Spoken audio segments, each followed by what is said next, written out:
In this video, I'll answer the question, do pop filters filter out pops? The answer might surprise you.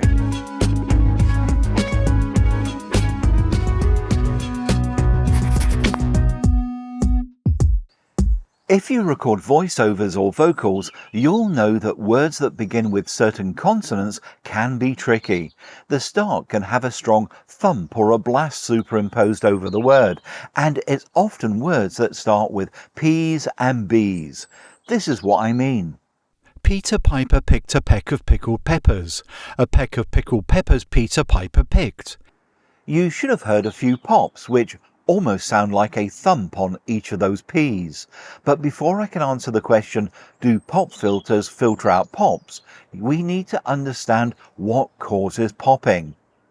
When we speak or sing, a lot of the sound comes from our mouths. The sound is a pressure wave where the sound travels through the air even though the air particles stay roughly in the same place. If you put your hand 4 inches in front of your mouth and say the vowels of the alphabet, you shouldn't feel anything on the palm of your hand. Try it. A, E, I, O, U. Sure enough, I didn't feel a thing. Now try it again, but this time say the first line of Peter Piper. Peter Piper picked a peck of pickled pepper. You should have felt a blast of breath against your palm every time you said a letter P.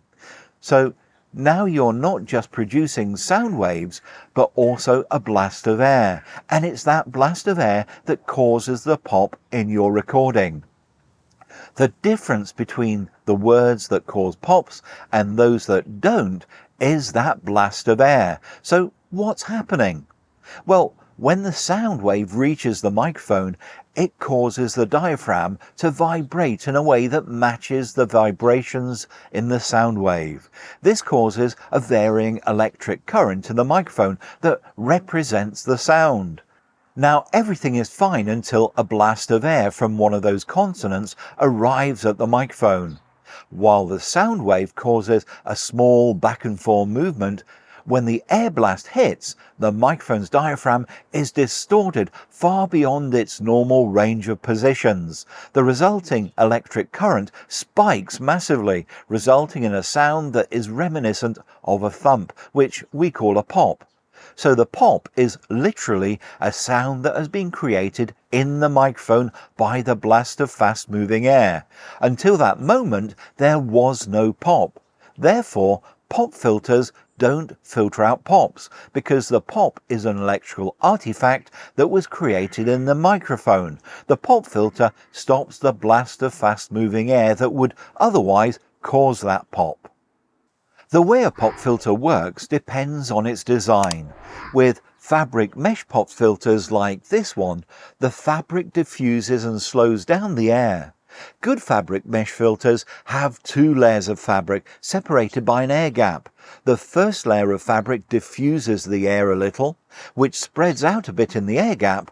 Then the second layer of fabric diffuses the remaining moving air. This just leaves the sound wave to reach the mic. I can show you by using a candle and a fabric pop filter. With the pop filter in place, I can say, Peter Piper picked a peck of pickled peppers. A peck of pickled peppers Peter Piper picked. If Peter Piper picked a peck of pickled peppers, where's the peck of pickled peppers Peter Piper picked? And the flame is unaffected. But at the same distance without the pop filter, and the flame is blown out by the blast of air. Next, I've got a metal screen pop filter. The design here is all about the shape of the holes. They're kind of diamond shape, but one side of the diamond is curved and the metal is angled away from the front. The shape of the holes deflects the air down and away from the microphone. I'll show you with this candle. With the candle behind the pop filter, I can say, Peter Piper picked a peck of pickled peppers. A peck of pickled peppers Peter Piper picked. If Peter Piper picked a peck of pickled peppers, where's the peck of pickled peppers Peter Piper picked? And the candle flame keeps burning. But if I put the candle down at the bottom of the screen and say, Peter the flame gets blown out by the moving air that's been deflected downwards and away from the mic. Foam pop filters like this one for a Blue Yeti work more like the fabric ones. Each of the cells in the foam diffuses the air blast a little bit, and the combined effect of all of those foam cells stops the moving air. That's if the foam is thick enough, of course. I'll demonstrate using this 1-inch thick sheet of foam, since I can't really put the candle inside the microphone foam windscreen, which in any case would be dangerous. The sound waves will easily pass through the foam, but the moving air won't. I'll show you. Peter Piper picked a peck of pickled peppers. A peck of pickled peppers Peter Piper picked. If Peter Piper picked a peck of pickled peppers, where's the peck of pickled peppers Peter Piper picked? Despite all those plosives, the candle didn't go out. And even if I blow to create the air movement, the candle should stay alight. Here we go.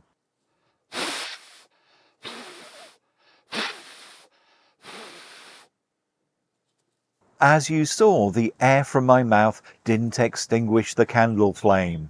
All those foam cells did their job of diffusing the moving air, as they would do in a microphone foam windscreen. That's it. I hope you found this interesting. Please like, share and subscribe if you enjoyed this video. It helps me make more. And to make sure you don't miss any new videos, hit that notification bell. Finally, you can find in-depth articles on my website, DIYvideostudio.com. I'll put a link in the description. I wish you well, and I look forward to seeing you again next time.